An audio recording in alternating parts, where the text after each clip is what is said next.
बीड प्रकरणात अंजली दमानी यांनी एक नवीन ट्विट केलेला आहे। अंबेजोगाईमधील आलिशान हॉटेल पियुष इनचा फोटो त्यांनी ट्विट केलाय। त्याचबरोबर hotel civil surgeon doctor Ashok Thorat यांचा असल्याचाही दावा त्यांनी केलाय। डॉक्टर अशोक थोरात यांची चौकशी करण्याची मागणी अंजली दमानी यांनी केली आहे। याच डॉक्टर अशोक थोरातांनी संतोष देशमुखांचं शवविच्छेदन केलं होतं असंही त्यांनी म्हटलंय। दरम्यान अंजली दमानी यांनी नेमकं काय ट्विट केलंय पाहूयात ग्राफिकच्या माध्यमातून।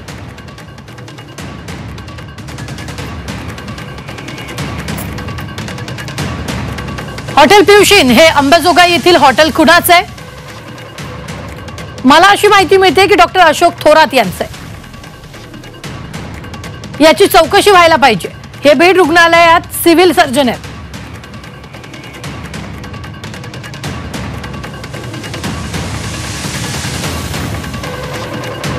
डॉक्टर अशोक थोरातांच्या नेतृत्वात सरपंच संतोष देशमुख यांचं शवविच्छेदन झालं। वाल्मिक कराड यांना दोनदा रुग्णालयात आणण्यात आलं। 11 रुग्णांना बाहेर काढून एका ठणठणीत गुन्हेगाराला आयसीयू मध्ये ठेवण्यात आलं। स्वतः अंजली दमानी आपल्या बरोबर जोडल्या गेलेल्या आहेत। अंजली ताई, आता तुम्ही नवीन ट्विट केलेला आहे, काय नेमके आरोप आहे?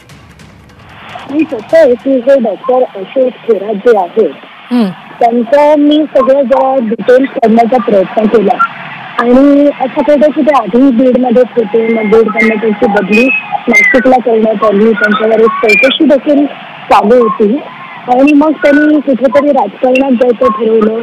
त्याआधी लोकसभा लढणार होते, त्याच्यानंतर त्यांनी माजलगाव येथून विधानसभा लढवायचं ठरवलं आणि मग त्यांची तडकाफडकी पुन्हा बदली बीडमध्ये करून घेण्यात आली।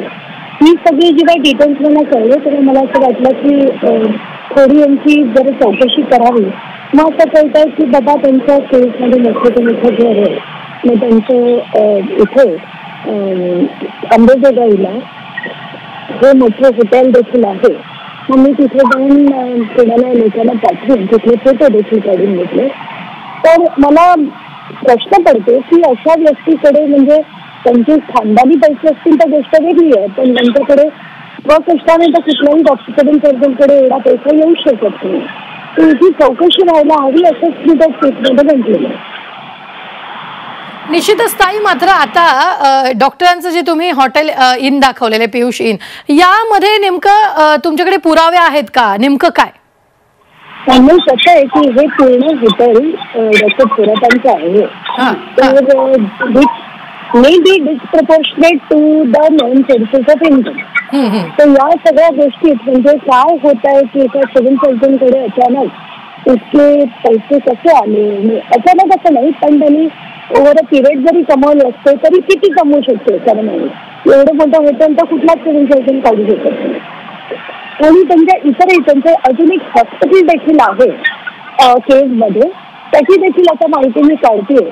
तर मला संशय असा येतो की चाललंय काय, म्हणजे सगळेजण आता जर जेलमध्ये यांचेच लोक, जेलमध्ये बडदास्त, बाहेर आले हॉस्पिटलमध्ये तिथे यांचे लोक, तिथे यांची बडदास्त, तर म्हणून मी सगळं जे आहे नेक्सस या सगळ्या राजकारण्यांचं ते हळूहळू आपल्याला सगळ्यांना एक्सपोज करायला लागेल।